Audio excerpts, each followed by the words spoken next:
अस्सलाम वालेकुम, welcome to the updated creator YouTube channel. कैसे हैं मेरी यूट्यूब फैमिली? उम्मीद है आप खैरियत से होंगे। अल्लाह ताला आपके सरों पर आपके वालिदैन का सलाह सलामत रखे। इस वीडियो में हम बात करने वाले हैं कि एचईसी ने ला एडमिशन टेस्ट के लिए ऐसे का सैम्पल पेपर जारी कर दिया है। उसमें एचईसी ने कौन कौन सी बातें बताई हैं, क्योंकि इससे पहले ये होता था कि हर अकेडमी अपने अपने तरीके से बच्चों की तैयारी करवाती थी और किसी उस्ताद का तुक्का चल जाता था और कुछ बच्चों के तो 2-2 4-4 नंबर भी आते थे। किसी को ये अंदाज़ा नहीं होता था कि आखिर एचईसी ऐसे को चेक करते हुए उनके जो एग्जामिनर हैं, जो पेपर चेकर हैं, वो किन चीज़ों को मद्देनज़र रखते हैं और किस तरह किन चीज़ों को सामने रखते हुए कुछ बच्चों को अच्छे मार्क्स दे देते हैं और कुछ बच्चों को बिल्कुल ही नहीं देते। तो इस हवाले से एचईसी ने खुद बताया है। एचईसी ने एक सैंपल ऐसे जारी किया है, मैं आपको उसके बारे में मुकम्मल जानकारी देने वाला हूं, लेकिन उससे पहले हमारे चैनल को सब्सक्राइब कर लें। इसका आपको फ़ायदा ये होगा कि नेक्स्ट लेट टेस्ट के बारे में आपको तैयारी भी करवाई जाएगी और यूनिवर्सिटीज़ के एडमिशन के बारे में भी अपडेट्स इसी चैनल पर इंशाल्लाह मिलती रहेंगे। तो मैं आपको सबसे पहले एचईसी के ला एडमिशन टेस्ट की आउटलाइन के बारे में बताता चलूँ। इसमें 100 नंबर का होता है, जिसमें 75 नंबर के एमसीक्यूज होते हैं। वो तो तुक्का बेस होता है, गैस करना होता है। आपने साफ ज़ाहिर है 4 ऑप्शन होते हैं, उसमें से एक करेक्ट होता है, तो वो बहुत सारे बच्चे तुक्का ठीक लगा लेते हैं और काम बन जाता है। लेकिन उसमें से अक्सर बच्चों के 25-30 ये नंबर भी होते हैं। तो इसके अलावा जो गेम होती है वो ये होती है, क्योंकि 50 नंबर वाला पास होता है तो 25 नंबर का इंशाइया होता है। उसमें से ज़रूरी होते हैं कि आप अच्छे नंबर लें ताकि आप लेट को अच्छे नंबरों से पास कर सकें। तो वो जो लेट होता है उसके जो 25 मार्क्स होते हैं ये बहुत ही अहमियत इख्तियार कर जाते हैं, जिसमें 10 नंबर की पर्सनल स्टेटमेंट होती है और 15 नंबर का ऐसे होता है। क्योंकि इस वीडियो में हम ऐसे के हवाले से बात करने लगे हैं, पर्सनल स्टेटमेंट के हवाले से भी मैं वीडियो जल्द बनाकर अपलोड करूंगा और एचईसी ने जो सैंपल के लिए जारी की हुई है वो भी आपको इंशाल्लाह इसी तरह बताऊँगा। तो अब हम बताते चलूँ आपको कि एचईसी के पैटर्न के मुताबिक टेस्ट ला एडमिशन टेस्ट में 3 ऐसे आते हैं, जिनमें से एक इंटरनेशनल इशू पर होता है, एक नेशनल इशू पर होता है और एक सोशल इशू पर होता है। इंटरनेशनल इशू की आप मिसाल इस तरह ले लें कि ओआईसी के टॉपिक पर आपको ऐसे आ सकता है। नेशनल इशू की आप मिसाल इस तरह ले लें कि पाकिस्तान के लिए पानी की अहमियत। और अगर आप सोशल इशू की मिसाल इस तरह ले लें कि पाकिस्तानी मुआशरे में सोशल मीडिया का किरदार। तो ये 3 तरह के ऐसे आ सकते हैं। सीधे सीधे ज़्यादातर नहीं देता, यानी कि पहले तो आते थे कैद आज़म, इल्हाम इकबाल या इस तरह के, वो नहीं देगा, वो थोड़े से टेक्निकल देगा, बच्चों की काबिलियत चेक करता है। तो आपने ऐसे को किस तरह लिखना है, सबसे पहले आपको एक जनरल बात बताता चलूँ कि जो ऐसे होता है उसमें 3 चीज़ें आपने लाजमी लिखनी होती हैं। एक इंट्रोडक्शन लिखना होता है, एक मेन बॉडी लिखनी होती है तकरीबन 2-3 पैरे, और उसके बाद आखिरी पैरा जो होता है वो कंक्लूजन का लिखना होता है। तो ये इंट्रोडक्शन भी आपने साफ ज़ाहिर अपनी राय के मुताबिक लिखना है और कंक्लूजन में भी अपनी राय लिखनी है, लेकिन आपने जो बॉडी लिखनी होती है उसमें कुछ रिसर्च बेस्ड चीज़ें, आपने कुछ फैक्ट्स एंड फिगर्स भी लिखने होते हैं ताकि आप दूसरे लोगों से निखारते हुए अपना ऐसे लिखें और एग्जामिनर को पता चले कि इस बच्चे ने कुछ पढ़ा हुआ है। तो अब मैं आपको बताता चलूँ कि एचईसी ने जो सैम्पल पेपर जारी किया है उसमें क्या तरीका बताया है।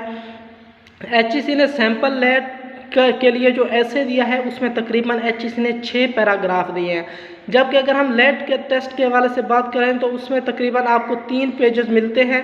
3 पेजेस का मतलब है एक जो पेपर होता है उसकी 2 साइड्स होती हैं, यानी 2 पेज होते हैं, यानी एक पेपर मुकम्मल और दूसरे पेपर की 1 साइड 1 पेज। 3 पेजेस में से एक पेज तकरीबन आपने पर्सनल स्टेटमेंट साफ ज़ाहिर लिखनी होती है, वो भी 10 नंबर की होती है। तो बाकी जो 2 पेज आपके पास रहते हैं उसमें आपने तकरीबन 1.5 पेज तक लिखना होता है, लेकिन बेहतर है आप 1.5 पेज से थोड़ा ज़्यादा लिखें और 2 पेज से थोड़ा कम लिखें ताकि आपके पैराग्राफ 5 हो जाएं। वैसे बहुत सारे मैंने टीचर्स से सुना है कि 4 पैराग्राफ होने चाहिए, लेकिन एचईसी ने जो अपना सैम्पल ऐसे जारी किया है उसमें एचईसी ने 6 पैराग्राफ बनाए हैं। तो आप भी इसी तरह फॉलो कर सकते हैं, क्योंकि साफ ज़ाहिर है जिन पेपर चेक करने आपका पेपर चेक करना है, जो हिदायत उन्होंने दी हैं, जो सैंपल उन्होंने बताया है उसी के मुताबिक आप भी अपना ऐसे लिखेंगे तो आपका ऐसे उनको पसंद आएगा और वो खुशी खुशी आपको ज़्यादा मार्क्स दे देंगे। तो HEC ने लेबर के बारे में, चाइल्ड जो लेबर होती है उसके बारे में एक सैम्पल पेपर दिया है। अगर आप में से, मैं आपको यहाँ पे तफसील से गाइड करने वाला हूँ, लेकिन आप में से अगर कोई ख़ुद उसे पढ़ना चाहता हो तो आप कमेंट सेक्शन में अपना व्हाट्सअप नंबर दे देंगे, तो मैं आपको आपके व्हाट्सअप पे वो PDF में सेंड कर दूंगा। तकरीबन 2 पेज हैं जिसमें HEC ने सारा सैम्पल एक ऐसे लिखा हुआ है कि आपने भी जिस भी टॉपिक पर आएगा इसी तरह लिखना है। तो मुझसे सुन लें इसका, बेशक आप मुझसे मंगवाएं ना मंगवाएं, लेकिन इस सुनने का फ़ायदा काफ़ी होगा, क्योंकि मैं उसमें वो चीज़ें बताऊंगा जो मैंने नोट की हैं। आप तो सिर्फ ससरा पढ़ लेंगे ना, मैंने उसमें टेक्निकल पॉइंट देखे हैं कि HEC हमें बता क्या रहा है, क्या समझाना चाह रहा है कि आप इस तरह लिखेंगे तो हम आपको ज़्यादा नंबर देंगे।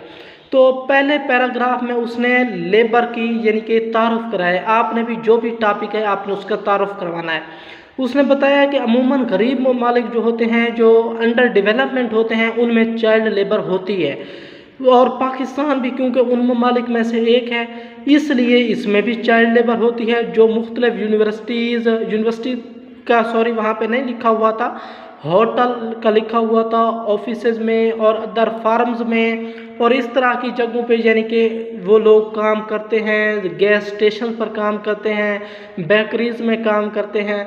तो उसके बाद दूसरे पैराग्राफ में HEC ने रीज़न बताई है कि वो क्यों काम करते हैं। तो उसमें उसने रीज़न ये बताई है कि क्योंकि पाकिस्तान एक अंडर डेवलप्ड कंट्री है, यहाँ पे वालिदैन गरीब होते हैं, तो स्कूलों के अखराजात काफ़ी ज़्यादा होते हैं, तो वो चाहते हैं कि स्कूल के अखराजात की बजाय उन्हें उनके बच्चे कुछ सपोर्ट कर दें, तो इसलिए वो भेज देते हैं चाइल्ड लेबर के तौर पर, ताकि कुछ ना कुछ दिहाड़ी आ जाएगी।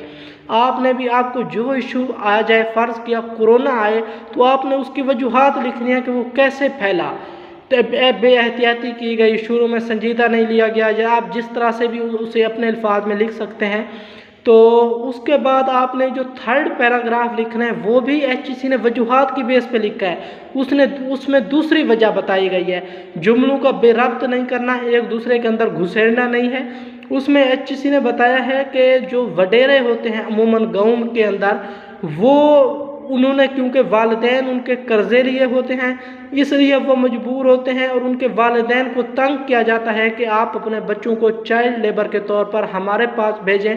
और वह साथ में HEC ने यह भी बताया है कि गांव के अंदर जो वडेरे होते हैं वो अपनी मार्केटिंग के लिए और अपनी फसलों में काम करने के लिए या अपनी प्रोडक्ट की मार्केटिंग के लिए चाइल्ड लेबर को इस्तेमाल करते हैं, क्योंकि वो कम दिहाड़ी पर दस्तयाब होती है। उसके बाद तीसरा पैराग्राफ लिखा गया है जिसमें ये बताया गया है कि उनको पुनिश किया जाता है, बल्कि चौथा, क्योंकि पहला इंट्रोडक्शन का था, 2 अगले पैराग्राफ वजूहात के थे, और जो चौथा पैराग्राफ लिखा गया है उसमें बताया गया है कि चाइल्ड लेबर को यानी कि पुनिश किया जाता है, गालियाँ दी जाती हैं और इस तरह की बातें लिखी गई हैं। तो इसमें यह है कि आपने भी इस तरह लिखना है, इससे ये होगा कि आपको ग्राउंड रियलिटी का पता है। जब एग्जामिनर या पेपर चेकर चेक करने बैठेगा तो उसे अंदाज़ा होगा कि बच्चे ने रिसर्च की हुई है, इसे मालूम है कि ग्राउंड पे हकीकी तौर पर कैसा सलूक किया जाता है। तो आपको महंगाई पे आ जाए, आपको जिस भी इशू पे आ जाए, आपने ये चीज़ें बयान करनी है। और उसके बाद पाँचवें पैराग्राफ में HEC ने सैम्पल पेपर में लिखा है कि पाकिस्तान में लेबर का कानून भी मौजूद है, लेकिन वो मुकम्मल तौर पर यानी कि एक्टिव प्रैक्टिकली नहीं है। यानी कि ये बता रहा है कि बच्चे को काफ़ी सारा जनरल नॉलेज आता है, इसको पता है कि पाकिस्तान में लेबर एक्ट मौजूद है, लेकिन ग्राउंड रियलिटी ये है कि वो प्रैक्टिकली इम्पोज्ड नहीं है। आपने भी इस तरह की चीज़ें लिखनी हैं। लेकिन आखिर में HEC ने इन तमाम बातों का हल बताया है, और हल कैसे बताया है, ABC यानी 3 पॉइंट्स बनाकर बताया है। यानी आप भी पॉइंट बनाकर अगर लिखेंगे तो यकीनन ये चीज़ आपके ऐसे को डोमिनेट करेगी।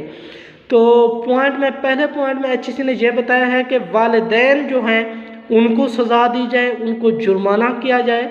दूसरे पैराग्राफ में ये लिखा है कि जो वडेरे होते हैं उन पर जुर्माने किए जाएं ताकि वो इन बच्चों को चाइल्ड लेबर के तौर पर ना रखें। और तीसरा पॉइंट में ये बताया है कि उन गरीब ख़ानदानों की सोशल और इकनॉमिक इस्लाहात के ज़रिए हेल्प की जाए ताकि वो गरीब ना रहें और भूख के डर से, क्योंकि वो बच्चों को चाइल्ड लेबर के तौर पर भेज देते हैं, तो वो चाइल्ड लेबर की बजाय अपने बच्चों को स्कूलों में भेजें। ये HEC ने सैंपल बताया है। एक आपको इम्पोर्टेंट टिप बताता चलूँ कि आपने जो इम्पोर्टेंट चीज़ें होती हैं, जो फैक्ट्स एंड फिगर्स आ जाते हैं, उनको आपने मार्कर के साथ हाईलाइट करना है। फ़र्ज़ किया आपको मोबाइल फ़ोन के इस्तेमाल पर एक आया है ऐसे लिखने के लिए, तो आपने उसमें लिखना है कि पाकिस्तान में इस वक्त तकरीबन 50 लाख स्मार्टफोन मौजूद हैं और 50 लाख को आपने मार्कर से हाईलाइट करना है ताकि आपके पेपर चेकर को पता चले कि बच्चे के पास नॉलेज है और इसने प्रॉपर रिसर्च की हुई है। और इसी तरह आपने तकरीबन 4-5 पैरे लाजमी लिखने हैं। छठा आपके पास इतना नॉलेज हो तो लिख देना, नहीं तो 4-5 इनफ हैं। और तकरीबन आपके पास 1.5 पेज से 2 पेज के दरमियान ये ऐसे होना चाहिए। मज़ीद तैयारी के लिए हमारा चैनल सब्सक्राइब कर दें। मुझे दीजिए इजाज़त। जज़ाकल्लाहु खैरा।